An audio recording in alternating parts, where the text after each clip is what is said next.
ನಿನ್ನೆ ರಾತ್ರಿ ನನಗೆ ಅದು ಫೋನ್ ಮುಖಾಂತರ ತಿಳಿಯಿತು. ಇಮಿಡಿಯೇಟ್ ನಾನು ಲೇಬರ್ ಆಫೀಸರ್ ಆನಂದ್ ದಿಗ್ಗೆವಾಡಿ ಅಂತಂದ್ರೆ ಅವ್ರಿಗೆ ಮಾತಾಡಿ, ಸೊ ಕಾರ್ಮಿಕ ಲೇಬರ್ ಕಾಂಟ್ರಾಕ್ಟ್ ಕಾರ್ಮಿಕ ಇರಲಿ, ಸೀಸನಲ್ ಇರಲಿ, ಸಬ್ಸ್ಟಿಟ್ಯೂಟ್ ಇರಲಿ, ರೆಗ್ಯುಲರ್ ಇರಲಿ, ಯಾರೇ ಒಂದು ಜೀವ ಹೋದ್ರು ಅದು ಕಾರ್ಮಿಕನೇ. ಅದು ನಮ್ಮ ಸಂಸ್ಥಾದೊಳಗೆ ಕೆಲಸ ಮಾಡ್ತಾ ಇದ್ದ. ಸೊ ಅದಕ್ಕೆ ಕಾರ್ಮಿಕ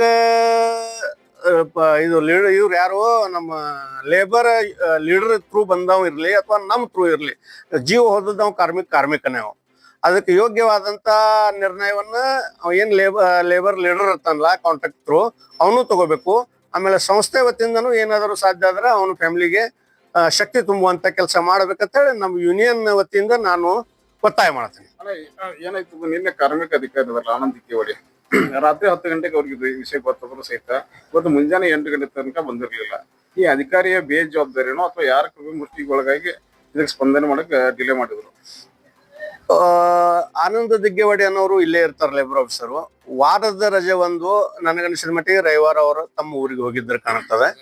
ಸೊ ನಾನು ಫೋನ್ ಮಾಡಿದಾಗನು ಕೇಳಿದೆ, ನೀವು ಎಲ್ಲಿದ್ದೀರಿ ಅಂತ. ಯಾಕ್ರಿ ಅಂತ ಕೇಳಿದವರು, ಫ್ಯಾಕ್ಟ್ರಿ ಒಳಗೆ ಘಟನಾ ಆಗಿದೆ, ನಿಮ್ ಗಮನಕ್ಕೆ ಇದೇ ಇಲ್ಲ ಅಂತ ಕೇಳಿದೆ. ಇಲ್ಲ ಸರ್, ಫೋನ್ ಬಂದಿತ್ತು, ನಾನು ಊರೊಳಗಿದ್ದೀನಿ ಅಂತ ಹೇಳಿದ್ರು. ಆಗ ನಾನು ಫೋನ್ ಮಾಡಿದಾಗ ಸುಮಾರು 10:30 ಟೈಮ್. ಸೊ 10:30 ನಂತರ ತಕ್ಷಣ ಬೆಳಗ್ಗೆ ಹೋಗಿ ಬೇಗ ನೀವು ಅಟೆಂಡ್ ಆಗಬೇಕು. ಸೊ 10:30 ಅಲ್ಲಿ ಅವ್ರಿಗೆ ಯಾವ ಸ್ಥಿತಿಯಲ್ಲಿ ಅವ್ರಿದಾರು ಗೊತ್ತಿಲ್ಲ, ಇಲ್ಲಿ ತೋಟದೊಳಗದಾರೋ ಊರೊಳಗದಾರೋ ಅದು ಗೊತ್ತಿಲ್ಲ. ಸೊ ಆ ಸಂದರ್ಭಕ್ಕೆ ಬಂದ್ರು ಇಲ್ಲಿ ಏನು ಅದು ಸ್ಪಂದನೆ ಆಗಲಂಗಿಲ್ಲ ಅಲ್ಲಿಗಲ್ಲಿ. ಸೊ ಆ ದೃಷ್ಟಿಯಿಂದ ಬೆಳಗ್ಗೆ ಬೇಗ ಬಂದು ಅಟೆಂಡ್ ಆಗಿ ಅದ್ರದ್ದೇನು ಮುಂದಿನ ಕಾರ್ಯ ಚಟುವಟಿಕೆಗಳು ನೀವು ಕಾರ್ಮಿಕರಿಗೆ ಅನ್ಯಾಯ ಆಗದಂಗೆ ಮಾಡ್ರಿ ಅಂತ ಹೇಳಿ ಅವ್ರಿಗೆ ನಾನು ಸಲಹೆ ಕೊಟ್ಟದ್ದು ಸತ್ಯ. ಒಬ್ಬ ಕಾರ್ಮಿಕ ಶಾಶ್ವತ ತಿರನಿದ್ರೆ ಅಂದ್ರೆ ಸಾವಿಗೆ ಶರಣಾದಾಗ ಅವರ ಅಧಿಕಾರಿ ಆದಂತ ಒಬ್ಬ ಕಾರ್ಮಿಕ ಅಧಿಕಾರಿ ಹೆಂಗ ಮನೆಯೊಳಗೆ ನಿದ್ದೆ ಮಾಡ್ಕೊಂಡಿರಕ್ ಸಾಧ್ಯ ಇತ್ತು? ಅದಾಗಬಾರ್ದು. ನಿಜಕ್ಕೂ ಅದ ಖೇದನೀಯ. ಅಂತ ಅಧಿಕಾರಿಗಳು ಇಲ್ಲೇ ಏರಿಯಾದಾಗ ಇರಬೇಕು. ಸೊ ಇದೊಂದು ಅದನ್ನ ಖಂಡಿಸ್ತೀನಿ ನಾನು. ಯಾಕಂದ್ರೆ 20 ರಿಂದ 25 ಕಿಲೋಮೀಟರ್ ರಾತ್ರಿ ಬರೋದೇನು ದೊಡ್ಡ ವಿಷಯ ಆಗಿರ್ಲಿಲ್ಲ. ಯಾಕಂದ್ರೆ ಈ ಶುಗರ್ ಫ್ಯಾಕ್ಟರಿಯಿಂದ ಹಿಡ್ಕೊಂಡು ನಿಮ್ಮ ಕಾರ್ಮಿಕ ಅಧಿಕಾರಿ ಇರೋದು ಬರೀ 25 ಕಿಲೋಮೀಟರ್ ಅಂತರದೊಳಗ. ಇಂತ ಒಂದು ಸಾವು ಒಬ್ಬ ಕಾರ್ಮಿಕ, ಯಾವ ಕಾರ್ಮಿಕರ ಮೇಲೆ ಒಬ್ಬ ಅಧಿಕಾರಿಗೆ ತನ್ನ ಕಾರ್ಮಿಕ ಸತ್ತಾಗ ಎದ್ದು ಬರದಿರ್ತಕ್ಕಂತ ಅನಿವಾರ್ಯತೆ ಏನಿತ್ತು? ಅದನ್ನು ಸ್ಪಷ್ಟವಾಗಿ ನಮ್ಮ ಕಾರ್ಮಿಕ ಸಂಘಟನೆ ವತಿಯಿಂದ, ನಮ್ಮ ಕಾರ್ಮಿಕರ ವತಿಯಿಂದ ನಾನು ಖಂಡಿಸ್ತೀನಿ. ಇನ್ನು ಮುಂದೆ ಇಂತಹ ಘಟನೆ ಒಳಗಬಾರ್ದು. ಎಲ್ಲ ಅಧಿಕಾರಿಗಳು ಇಲ್ಲಿ ಬೆದರಾಗನ ಇರಬೇಕು ಅನ್ನೋಂಥದ್ದು ನಂದೊಂದು ಬೇಡಿಕೆ. ಸರ್, ನೀವೇ ಹೇಳಿದ್ರಿ ಇಲ್ಲಿ ಕಾರ್ಮಿಕರ ಇದಾಗ್ಲಿ ಆ ಡಾಕ್ಟರ್ಸ್ ಇಲ್ಲೇ ಇಲ್ಲ, ಸ್ಪೆಷಲ್ ಆಂಬುಲೆನ್ಸ್ ಅದು ಸೌಲಭ್ಯಗಳು, ಯಾಕಂದ್ರೆ ಇನ್ನೂರಿಗೆ ಯಾವುದೇ ಇಂಪ್ರೂವ್ಮೆಂಟ್ ಇಲ್ಲ. ಅದನ್ನು ನಾವು ಬೇಡಿಕೆ ಇಟ್ಟಿದ್ದೀವಿ. ಈಗ ನಾನೀಗ MD ಅವ್ರ ಜೊತೆ ಮಾತಾಡ್ಲಿಕ್ಕೆ ಹೋಗ್ತಾ ಇದ್ದೀನಿ. ಈಗ ನಮ್ದು ಅವ್ರದ್ದು ಅಗ್ರಿಮೆಂಟ್ ಪ್ರಕಾರ ಪ್ರತಿ ತಿಂಗಳ 10ನೇ ತಾರೀಕು ಒಳಗೆ ಪೇಮೆಂಟ್ ಆಗಬೇಕಂತಿತ್ತು. ಈ ಸಲ ಪೇಮೆಂಟ್ ಅನ್ನೂ ಆಗಿಲ್ಲ. ಇವತ್ತು ತಾರೀಕು ಐ ಥಿಂಕ್ 13. ಸೊ ನಾನು ಅದನ್ನು ಕೂಡ ಇವತ್ತು ಇದು ಮಾಡ್ತಾ ಇದ್ದೀನಿ. ಆಮೇಲೆ ನಾನು ಸುಮಾರು ಒಂದು 6-7 ತಿಂಗಳಿಂದ ಘಟನಾವಳಿಗಳನ್ನ ನೋಡ್ತಾ ಇದ್ದೀನಿ ಇಲ್ಲಿ. ಸೊ ನನಗೂ ಕೂಡ ಕೆಲವೊಂದು ವಿಷಯಗಳು ಭಯಂಕರ ಬೇಸರ ತಂದಿದೆ. ಯಾಕಂದ್ರೆ ಹಳೆ ಆಡಳಿತ ಮಂಡಳಿ ಮೇಲೆ ಕೆಲವೊಂದು ಭರವಸೆ ಇಟ್ಟಿದೆ. ಆದ್ರೆ ಇವು ಬಗ್ಗೆ ತಾವೇನ್ ಹೇಳ್ತೀರಿ? ಅದನ್ನ ನಾನು ಯೂಟ್ಯೂಬ್ ಮುಖಾಂತರ, ಆಮೇಲೆ ತಮ್ಮ ಮಾಧ್ಯಮದ ಮುಖಾಂತರ, ಆಮೇಲೆ ಪತ್ರಿಕಾ ಮಾಧ್ಯಮದ ಮುಖಾಂತರ ನಾನು ಕೂಡ ಕೇಳ್ಪಟ್ಟೆ. ಆಮೇಲೆ ಸ್ಪೆಷಲ್ ಆಂಬುಲೆನ್ಸ್ ಅದು ಸೌಲಭ್ಯಗಳು, ಯಾಕಂದ್ರೆ ಇನ್ನೂರಿಗೆ ಯಾವುದೇ ಇಂಪ್ರೂವ್ಮೆಂಟ್ ಇಲ್ಲ. ಅದನ್ನು ನಾವು ಬೇಡಿಕೆ ಇಟ್ಟಿದ್ದೀವಿ. ಈಗ ನಾನೀಗ MD ಅವ್ರ ಜೊತೆ ಮಾತಾಡ್ಲಿಕ್ಕೆ ಹೋಗ್ತಾ ಇದ್ದೀನಿ. ಈಗ ನಮ್ದು ಅವ್ರದ್ದು ಅಗ್ರಿಮೆಂಟ್ ಪ್ರಕಾರ ಪ್ರತಿ ತಿಂಗಳ 10ನೇ ತಾರೀಕು ಒಳಗೆ ಪೇಮೆಂಟ್ ಆಗಬೇಕಂತಿತ್ತು. ಈ ಸಲ ಪೇಮೆಂಟ್ ಅನ್ನೂ ಆಗಿಲ್ಲ. ಇವತ್ತು ತಾರೀಕು ಐ ಥಿಂಕ್ 13. ಸೊ ನಾನು ಅದನ್ನು ಕೂಡ ಇವತ್ತು ಇದು ಮಾಡ್ತಾ ಇದ್ದೀನಿ. ಆಮೇಲೆ ನಾನು ಸುಮಾರು ಒಂದು 6-7 ತಿಂಗಳಿಂದ ಘಟನಾವಳಿಗಳನ್ನ ನೋಡ್ತಾ ಇದ್ದೀನಿ ಇಲ್ಲಿ. ಸೊ ನನಗೂ ಕೂಡ ಕೆಲವೊಂದು ವಿಷಯಗಳು ಭಯಂಕರ ಬೇಸರ ತಂದಿದೆ. ಯಾಕಂದ್ರೆ ಹಳೆ ಆಡಳಿತ ಮಂಡಳಿ ಮೇಲೆ ಕೆಲವೊಂದು ಭರವಸೆ ಇಟ್ಟಿದೆ. ಆದ್ರೆ ಇವು ಬಗ್ಗೆ ತಾವೇನ್ ಹೇಳ್ತೀರಿ? ಅದನ್ನ ನಾನು ಯೂಟ್ಯೂಬ್ ಮುಖಾಂತರ, ಆಮೇಲೆ ತಮ್ಮ ಮಾಧ್ಯಮದ ಮುಖಾಂತರ, ಆಮೇಲೆ ಪತ್ರಿಕಾ ಮಾಧ್ಯಮದ ಮುಖಾಂತರ ನಾನು ಕೂಡ ಕೇಳ್ಪಟ್ಟೆ. ಆಮೇಲೆ ನನಗೂ ಕೂಡ ಸ್ವಲ್ಪ ಅದಕ್ಕೆ ಕಾಣ್ತಾ ಇದೆ.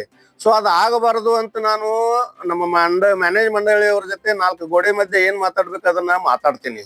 ಸೊ ಅದಕ್ಕೊಂದು ಕೆಲವೊಂದು ಟೈಮ್ ಕೊಟ್ರೆ ನೋಡ್ತೀವಿ. ಇಲ್ಲಾದ್ರೆ ನಾವು ಮುಂದೆ ಏನ್ ನಿರ್ಣಯ ತಗೋಬೇಕು ಅನ್ನೋದು ನಮ್ಮ ಕಾರ್ಮಿಕರು, ನಾನು ಮೀಟಿಂಗ್ ತಗೊಂಡಿದ್ದೇನೆ, ಅದನ್ನ ಮಾತಾಡಿದೀನಿ.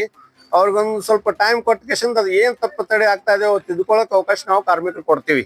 ಯಾಕಂದ್ರೆ ನಾವು ಕಾರ್ಮಿಕರು ಅವ್ರನ್ನ ದೊಡ್ಡವ್ರನ್ನ ಮಾಡೋದು ಗೊತ್ತು, ಅವ್ರನ್ನ ಕೆಳಗಿಳಿಸೋದು ಗೊತ್ತು. ಯಾಕೆ ನಾವು ಕಾರ್ಮಿಕರು ಶ್ರಮ ಪಡ್ತಿರ್ತೇವೆ, ರಕ್ತ ನೀರ ಒಂದು ಮಾಡ್ಕೊಂಡು.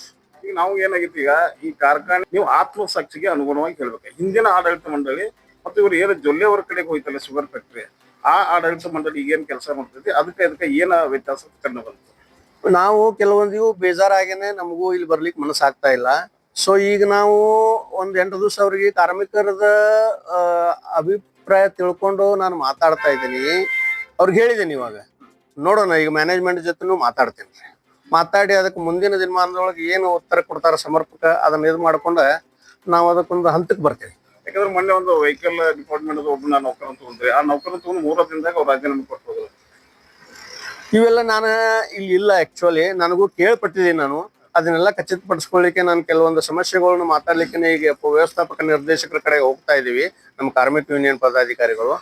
ಈಗ ಆದದ್ದನ್ನ ತಪ್ಪನ್ನ ನೀವು ತಿದ್ದುಕೊಂಡು ಸರಿಯಾಗಿ ಮಾಡಿದ್ರೆ ಓಕೆ, ಇಲ್ಲಾದ್ರೆ ಕಾರ್ಮಿಕರು ಕೂಡ ವ್ಯತಿರಿಕ್ತವಾಗಿ ನಿರ್ಣಯ ತಗೊಳ್ಬೇಕಾಗ್ತದೆ ಅಂತ ನಾವು ಅವ್ರಿಗೆ ಎಚ್ಚರಿಕೆ ಕೊಡ್ತೀವಿ. ನೀವು ಪ್ರತಿಯೊಂದು MD ಅವರ ನಿನ್ನೆಯಿಂದ ಇವತ್ತಿನವರೆಗೂ MD ದೇಸಾಯಿ ಅವರು ಶುಗರ್ ಫ್ಯಾಕ್ಟರಿ ಕಾಲಿಟ್ಟಿಲ್ಲ, ತಪ್ಪದು. ಇದನ್ನ ಹೆಂಗ್ ಖಂಡನೀಯ. ಎಲ್ಲ ತಪ್ಪಂದ್ರೆ ಖಂಡನೀಯ. ಮುಂದಿನ ದಿನಮಾನದಾಗ ಯಾವ ರೀತಿ ನೀವು ಕ್ರಮ ತಗೊಳ್ಳೋಕೆ ಇದು ಮಾಡ್ತೀವಿ? ಈಗ ಅದನ್ನೇ ಚರ್ಚೆಗೆ ಹೋಗ್ತಾ ಇದ್ದೀನಿ. ಈಗ ಅದೇ ಚರ್ಚೆಗೆ ಹೋಗ್ತಾ ಇದ್ದೀನಿ. ಅದನ್ನ ಮುಂದಿನ ದಿನಮಾನದೊಳಗೆ ಈಗ ಆಗಬಾರ್ದಂಗೆ ಅದನ್ನ ನಾವು ಅದನ್ನ ಮಾಡ್ತೀವಿ.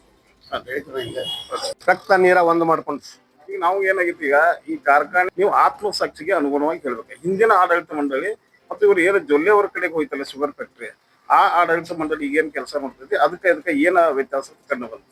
ನಾವು ಕೆಲವೊಂದು ಬೇಜಾರಾಗೇನೆ ನಮಗೂ ಇಲ್ಲಿ ಬರ್ಲಿಕ್ಕೆ ಮನಸ್ಸಾಗ್ತಾ ಇಲ್ಲ.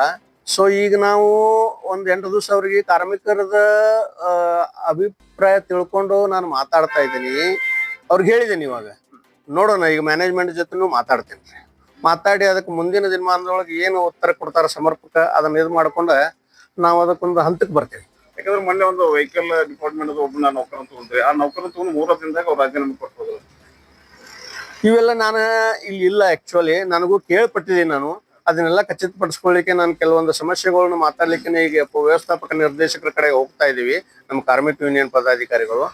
ಈಗ ಆದದ್ದನ್ನ ತಪ್ಪನ್ನ ನೀವು ತಿದ್ದುಕೊಂಡು ಸರಿಯಾಗಿ ಮಾಡಿದ್ರೆ ಓಕೆ, ಇಲ್ಲಾದ್ರೆ ಕಾರ್ಮಿಕರು ಕೂಡ ವ್ಯತಿರಿಕ್ತವಾಗಿ ನಿರ್ಣಯ ತಗೊಳ್ಬೇಕಾಗ್ತದೆ ಅಂತ ನಾವು ಅವ್ರಿಗೆ ಎಚ್ಚರಿಕೆ ಕೊಡ್ತೀವಿ. ನೀವು ಪ್ರತಿಯೊಂದು MD ಅವರ ನಿನ್ನೆಯಿಂದ ಇವತ್ತಿನವರೆಗೂ MD ದೇಸಾಯಿ ಅವರು ಶುಗರ್ ಫ್ಯಾಕ್ಟರಿ ಕಾಲಿಟ್ಟಿಲ್ಲ, ತಪ್ಪದು.